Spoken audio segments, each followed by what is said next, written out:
nyama leyi khale loko bebru vana va mathwisa a va langusa leswo solekana ku fana na mina nthwini na un'wanyana se a va langusa leswo solekana va tlimba xona xifa lexiya ya amen se a swi dlayiwa kun'wana a vo tseleka mati mo hisa va ku xi kadya xi fambile se mina ni vi na kateko hi ku xikwembu xi tirheni vona xinyama xexi a ni fanela ku famba mina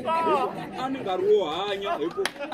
a ni tsongo a ni ri njiyani se lowun'wana i wa xisati yena a xi dudanyana kahle se a mi ta chumayeleliwa hi mani namutlha a va ku swa yila